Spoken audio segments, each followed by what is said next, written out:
آیا یہ اشارہ ہے اس آیت کریمہ میں کہ اللہ تعالیٰ کا ارادہ ہے اہل بیت ہے، بیت مصطفیٰ ہے، مصطفیٰ کے گھرانے، اللہ پاک ہر قسم کے دنس سے تمہیں پاک کر کے سر تا پا ظاہر و باطن طہارت کا پیکر اتم تمہیں بنا دے۔ اس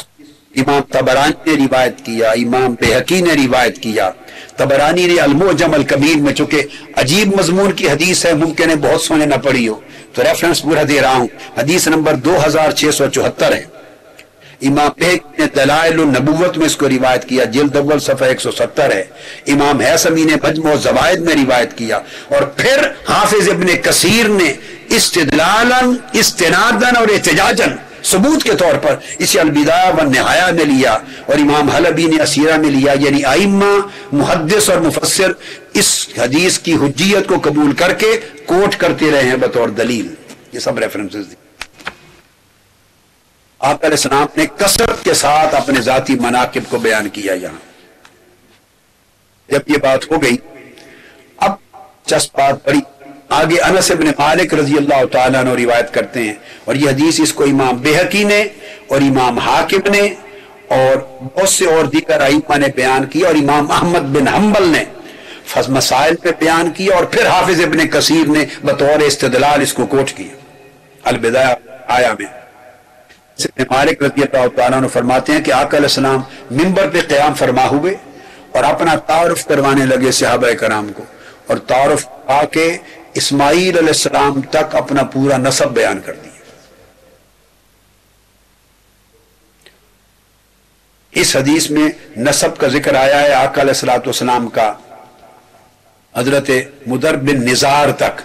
دوسری روایت میں اسماعیل اور ابراہیم علیہ السلام تک ذکر ہے۔ آپ نے فرمایا وخاطب رسول اللہ وقال انا محمد بن عبد اللہ۔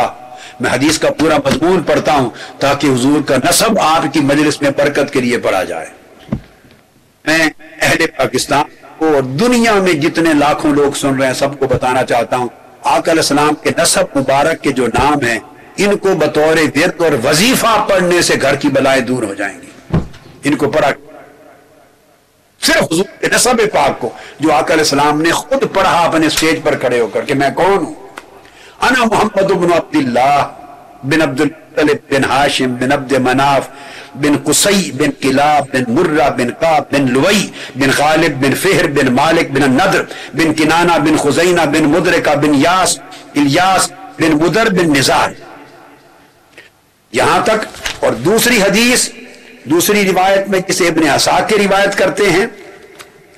بن الیاس بن مدر بن نزار کے بعد بن معد بن عدنان بن عدد بن اشہب بن صالح بن صالوح بن حمیسہ بن نبت بن قیزار بن اسماعیل بن ابراہیم بن طارق۔ یاد رکھ لیں، آزر ابراہیم علیہ السلام کے والد کا نام نہیں، وہ چچا تھا، اس نے صرف پالا تھا، والد فوت ہو گئے تھے جوانی میں، اس وجہ سے آزر کا نام بطور باپ کے آتا ہے، جو کہ پالا انہوں نے تھا۔ آپ کے اصل والد جو نسبی ہیں وہ حضرت طارق تھے، یہ مومن تھے، آزر مومن نہیں تھا۔ نسب نبی کا مومنوں پر مشتمل ہوتا ہے۔ بن انوش بن شیس، آدم علیہ السلام تک پھر آگے تذکرہ کیا، مگر آقا علیہ السلام نے محقق ابراہیم علیہ السلام تک کہا۔ یہ پورا نسب بیان کر کے پھر حضور علیہ السلام نے فرمایا مفترق الناس فرقتین الا جعلنی اللہ فی خیرہما۔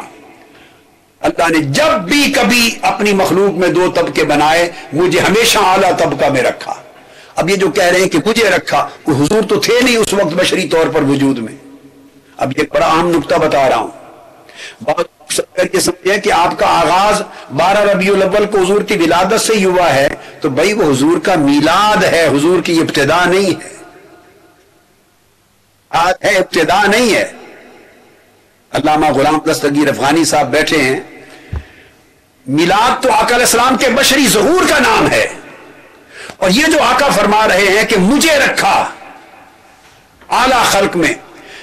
جب طبقے بنائے تو سب سے اعلیٰ طبقے کا اعلیٰ بنایا، پھر جب شعور قبائل بنائے تو سب سے اعلیٰ بنایا، بیوت بنائے تو سب سے اعلیٰ بنایا۔ یہ جو بنی ہاشم میں رکھا، بنی کنانہ میں رکھا، یہ جو آقا صاحب فرمایا فجعلنی فجعلنی فجعلنی، مجھے رکھا مجھے رکھا مجھے رکھا، تو حضور تو ظاہراً بشری طور پہ موجود نہیں تھے، کس کا ذکر کر رہے ہیں؟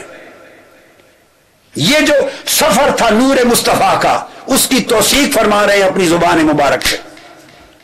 کہ آقا علیہ السلام اس وقت بصورت بشری، بصورت انسانی حصی وجود میں تو موجود نہ تھے، مگر آپ کا نور ان صلبوں اور رحموں کی گزرگاہوں سے چل کے آ رہا تھا۔ اس کو فرماتے تھے فجعلنی فی خیرہم بیتن، فجعلنی فی خیرہم قبیلتن، فجعلنی فی خیرہم نسبن، فجعلنی فی خیرہم فرقتن۔ یہ تو بار بار فرماتے کہ مجھے رکھا سب سے اعلیٰ میں، وہ حضور کے نور کو رکھا جا رہا تھا۔ اپنے نور کا سفر بیان کر رہے ہیں، سفر نور مصطفیٰ تا میراد مصطفیٰ، ولادت تک کا سفر بیان کر رہے ہیں۔ پھر آگے فرماتے ہیں کہ جب بھی اللہ پاک نے انسانوں کے دو طبقے بنائے، دو گھرانے بنائے، دو قبیلے بنائے، دو نسلیں بنائیں، دو گھر بنائے، جب تقسیم ہوئی ان میں سے ایک اعلیٰ تھا ایک ادنا تھا، میرے نور کو اعلیٰ میں منتقل کیا،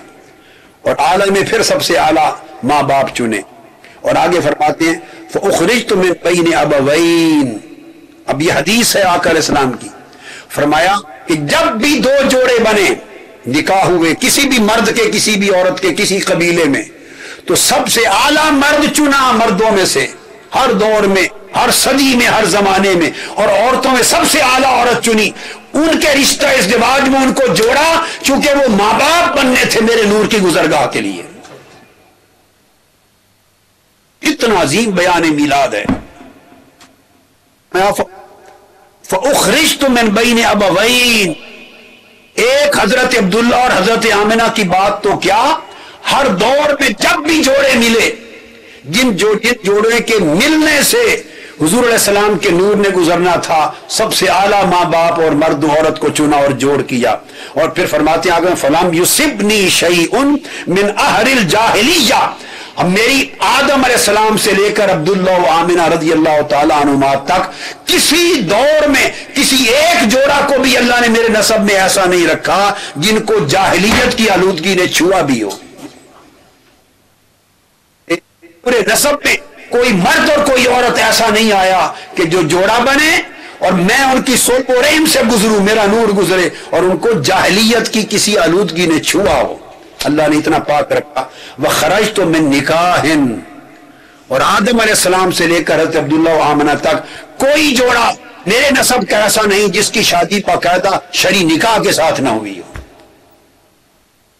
چونکہ میرے نور نے گزرنا تھا۔ وَلَمْ أُخْرَجْ مِن صِفَاحٍ، اور کسی جگہ بھی میں بغیر نکاح کے نہیں آیا۔ مِن لَدُنْ آدم، حضرت آدم علیہ السلام سے لے کر حتی انتہیت الی ابی و امی، حتیٰ کہ میرا نور حضرت عبداللہ اور میری والدہ حضرت آمنہ تک آ پہنچا۔ آدم سے لے کر عبداللہ و آمنہ تک کسی ایک جگہ بھی بغیر نکاح اور بغیر طہارت اور بغیر اعلیٰ مرتبے کے میرے نور کی گزرگاہ نہیں بنی۔ اب جب یہ بات فرما دی تو اس کے اینڈ پر پھر آپ نے ارشاد فرمایا فَأَنَا خَيْرُكُمْ نَفْسًا وَخَيْرُكُمْ أَبًا، اس سے بڑھ کر تصریح کیا ہوگی کہ میں اپنی ذات میں بھی پوری نسل بنی آدم میں سب سے اعلیٰ ہوں۔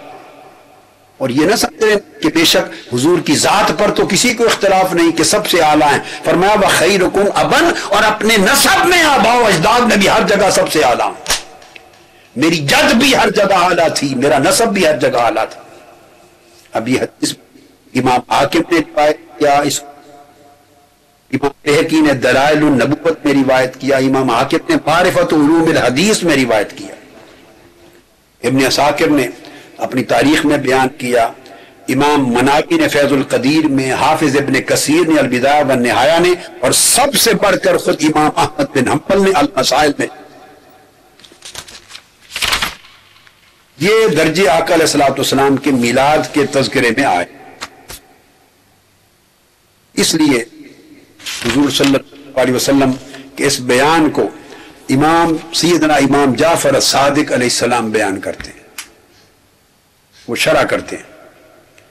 جس کو امام بہقی نے روایت کیا ہے سند کے ساتھ، امام طبری نے روایت کیا ہے، امام بغوی نے روایت کیا، امام ابن عساکر نے روایت کیا، امام ابن الجوزی نے روایت کیا، زاد المسیر نے، امام سیوطی نے روایت کیا ہے، حافظ ابن کثیر نے روایت کیا، البدایہ والنہایہ میں علامہ شوکانی نے روایت کیا ہے۔ امام جعفر صادق فرماتے ہیں لقد جاءکم رسول من انفسکم، اس آیت کی تفسیر میں سورہ توبہ کی قال لم یصب شیء من ولادت الجاہلیہ،